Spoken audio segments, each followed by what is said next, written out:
Kita berdoa, ya Allah Bapa yang di sorga, kasih karunia-Mu sungguh luar biasa, memberikan kami kehidupan, dan sehingga kami boleh tiba di hari yang baru ini, hanya karena kemurahan dan kasih-Mu yang sungguh besar bagi kami.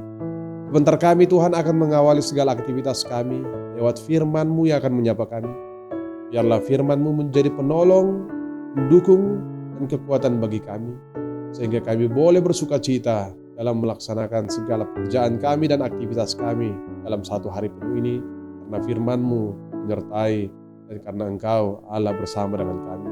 Ini doa kami Tuhan, tuntunlah kami ke dalam kebaikan-Mu di dalam nama Yesus Kristus Tuhan dan Juru Selamat kami berdoa.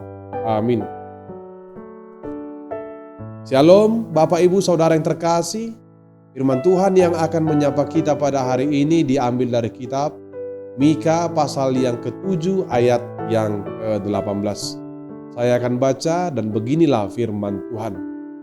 Siapakah Allah seperti Engkau yang mengampuni dosa dan yang memaafkan pelanggaran dari sisa-sisa miliknya sendiri, yang tidak bertahan dalam murkanya untuk seterusnya, melainkan berkenan kepada kasih setia?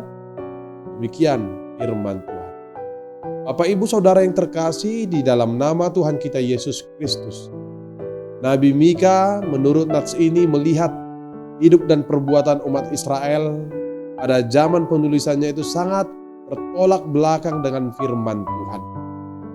Bangsanya hidup dengan perbuatan dosa, yaitu melakukan suap, penipuan, dan dosa tercelah lainnya.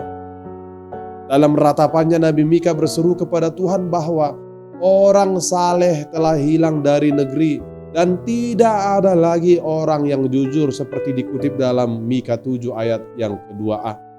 Nabi Mika tahu bahwa Allah itu adalah adil dalam menghukum segala kejahatan. Namun karena kasih-Nya Allah mau bersedia memberikan kesempatan kepada orang yang mau bertobat. Oleh karena itulah Mika mau berkata, siapakah Allah seperti Engkau yang mengampuni dosa dan yang memaafkan pelanggaran dari sisa-sisa miliknya sendiri, yang tidak bertahan dalam murkanya untuk seterusnya, melainkan berkenan kepada kasih setia? Nabi Mika memahami arti penting dari pengampunan dari Allah ketika ia menuliskan peringatan keras ini kepada bangsa Israel yang hidup di dalam kejahatan dan dosanya terhadap Allah. Mika mencatat bagaimana Allah akan datang sebagai saksi yang menentang umatnya Israel, Mika 1 ayat yang kedua. Meski demikian, Mika mengakhiri tulisannya dengan memberikan suara pengharapan. Pengharapan itu didasarkan kepada janji bahwa Allah tidak akan murka untuk selamanya, tetapi sebaliknya akan mengampuni dosa dan memaafkan pelanggaran umatnya. Mika memberi pernyataan yang indah mengenai siapa Allah yang kita percayai, yaitu bahwa Allah itu adalah Allah yang mengampuni. Sebagai Allah yang mencipta dan hakim yang adil atas segala sesuatu, Allah berhak untuk memberikan pengampunan dan tidak akan lagi mengingat kesalahan umatnya, karena janjinya kepada Abraham seperti dikutip dalam Mika 7 ayat yang ke-20. Dan janji itu telah digenapi dan telah dinyatakan di dalam kematian dan kebangkitan Yesus Kristus untuk menebus dosa-dosa kita. Sifat dasar dari Allah adalah menolak dosa. Apa yang namanya perbuatan dosa pasti akan mendatangkan maut. Allah tidak akan pernah mau berkompromi dengan apa yang namanya dosa, namun tidak pernah menolak pendosa. Namun Allah adalah Tuhan yang memperlihatkan karakternya yang penuh kasih dan pengampunan.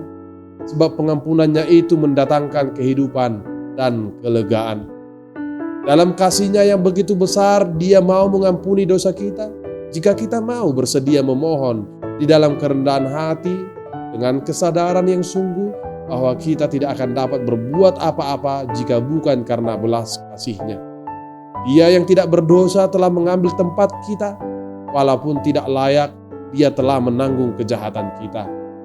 Jika kita mengaku dosa kita, maka Ia adalah setia dan adil, sehingga Ia mengampuni segala dosa kita dan menyucikan kita dari segala kejahatan. 1 Yohanes 1 ayat yang ke-9. Oleh karena itu, Sebagaimana Tuhan yang bersedia mengampuni kita, maka kita pun dipanggil untuk mengikut teladannya dengan cara selalu siap untuk memaafkan dan memberikan pengampunan kepada siapapun juga, sekalipun itu sangat sulit untuk mengampuni. Sebab dengan mengampuni, kita dapat membuang penderitaan dan kebencian. Dengan mengampuni, kita dapat merasakan kedamaian dan ketenangan di hati. Amin.